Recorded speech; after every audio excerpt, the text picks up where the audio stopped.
জুলাই মাসের 16 তারিখ 2025 এই দিনটা আসলে আমি কখনোই বলতে পারবো না। আমি এখন হাসতেছি, আমার ভিডিওতে দেখতেছেন যখন বলছে যে আপনার মেয়ে বাবু হয়েছে, আমি খুশিতে কান্না করে দিছি।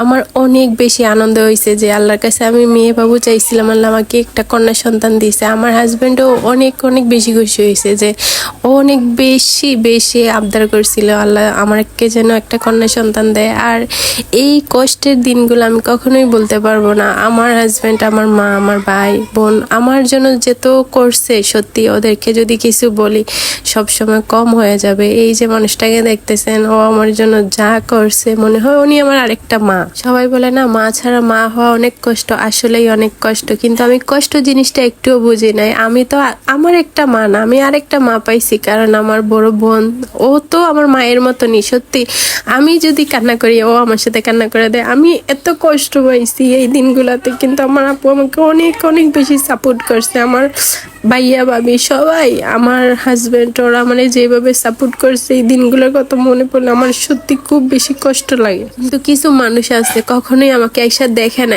একটা নজর। খুব বেশি খারাপ লাগছে যখন আমার কাছের মানুষগুলো এসে আমাকে একটু দেখে নাই। আমার কাছের মানুষ এবং কি আমাকে যারা ভালোবাসে, যাই হোক, আমার মা আমাকে যেভাবে হেল্প করছে বা যেভাবে আমাকে আগলে রাখছে, সত্যি আমি অনেক অনেক বেশি খুশি। আমার মার কাছে যে আমি এত আদর এত যত্ন পাইবো আমি কখনোই ভাবি নাই।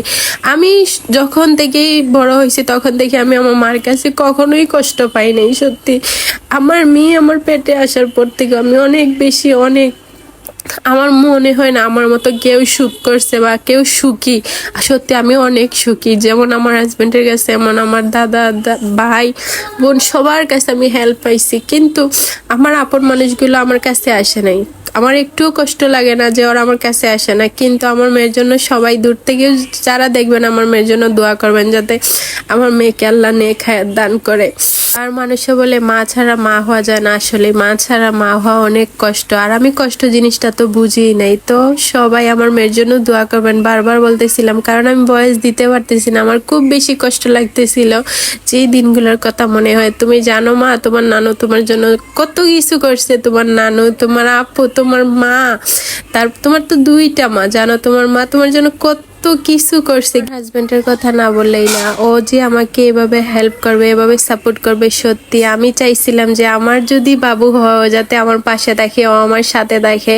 আল্লাহর কাছে আমি যে জিনিসটাই চাইছি আল্লাহ আমাকে এই জিনিসটাই দিয়েছে। আল্লাহর কাছে শুকরিয়া আদায় করে আমি শেষ করতে পারবো না। সত্যি সত্যি আমার অনেক অনেক বেশি আনন্দিতে কান্না চলে আসছে। যখন আমি ওটি রুম থেকে বের হয়েছি তখন আমার হাজবেন্ড, আমার ভাইয়া সবাই কান্না করতেছিল, আর আমি তো আমার মেয়েকে দেখি কান্না করতেছিলাম, কারণ আমি আল্লাহর কাছে যেটা চাইছি আল্লাহ আমাকে এটা দিছে। অনেকে চাইছিল যাতে আমার ঘরে একটা ছেলে বাবু হোক, কিন্তু আলহামদুলিল্লাহ আলহামদুলিল্লাহ আমি অনেক বেশি খুশি আমার একটা মেয়ে বাবু হয়েছে। আমি ছোটবেলা থেকে আমি আমার আল্লাহকে চাইতাম যে আমি আমার বিয়ে হওয়ার পরে যেন আমার একটা কন্যা সন্তান হয়। আলহামদুলিল্লাহ আল্লাহ আমাকে একটা কন্যা সন্তান দিয়েছে। আর আমার সাথে যারা চলতো তারাও বলতে পারবে যে আমার মেয়ে সন্তান কত পছন্দ। আমার সন্তান দুইটা পছন্দের জিনিস, কিন্তু আমার মেয়ে বাবু অনেক পছন্দ। ছেলে হোক আর মেয়ে হোক আল্লাহর দান, কিন্তু আল্লাহর কাছে সব সময় চাইতাম যাতে আল্লাহ আমাকে একটা মেয়ে সন্তান যাতে দেয়।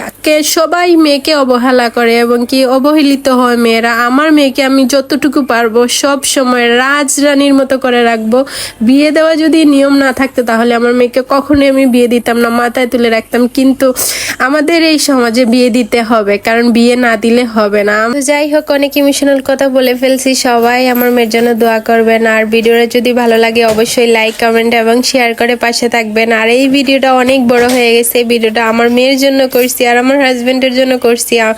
ওর মেয়েকে অনেক দূর থেকে দেখবে, কারণ প্রবাসী মানুষ আসলে বাচ্চা কাচ্চাকে কাছ থেকে দেখতে পারে না, অনেক কষ্ট পায়, অনেক বেশি কষ্ট লাগে, অনেক খারাপ লাগে যখন আপন মানুষ বাবা দেখতে যখন বড় হয় তখন দেখতে পারে না। সত্যি অনেক অনেক বেশি কষ্ট লাগে। কিন্তু আমাদের পরিস্থিতি এমন একটা জায়গায় এসে দাঁড়াইছে, আমার হাজবেন্ডকে বাহিরে পাঠানোই লাগছে, কারণ আমার হাজবেন্ড এমন একটা মানুষ কাউকে কিছু বলতেও পারে না, কিছু সইতেও পারে না। ও এমন একটা মানুষ কাউকে কখনো কষ্ট দিয়ে একটা কথা বলে না। তার জন্যই হয়তো তার জীবনে অনেক কষ্ট, কিন্তু আমি আমি দোয়া করি যাতে ওর জীবন থেকে কষ্টগুলো খুব তাড়াতাড়ি চলে যাক। আর ও যেটা চাইছে আলহামদুলিল্লাহ আল্লাহ তো ওকে এই জিনিসটা দিচ্ছে, কারণ ও অনেক বেশি খুশি হয়েছে যখন আল্লাহ ওকে একটা মেয়ে সন্তান দান করছে আলহামদুলিল্লাহ। আর এই তো আমার মেয়ের 1 বছর পূর্ণ হয়ে গেছে। সবার কাছে দোয়া চাই, সবাই আমার মেয়ের জন্য দোয়া করবেন। আর আমি তো অনেক ইমোশনাল হয়ে গেছিলাম, অনেক কথা বলে ফেলছি, যদি ভুল কিছু বলে থাকি অবশ্যই ক্ষমা দৃষ্টিতে দেখবেন। আর এই ছোট বোনকে অনেক অনেক ভালোবাসা দিবেন। আপনারা যেভাবে ভালোবাসা দিচ্ছেন সত্যি আমি মুগ্ধ হয়ে গেছি। অনেক অনেক আপনাদের কাছ থেকে ভালোবাসা পাইছি, কিছু পাই আর না পাই অনেক ভালোবাসা পাইছি সত্যি। তো সবাই ভালো থাকবেন, সুস্থ থাকবেন। আল্লাহ হাফিজ, আসসালামু আলাইকুম সবাইকে।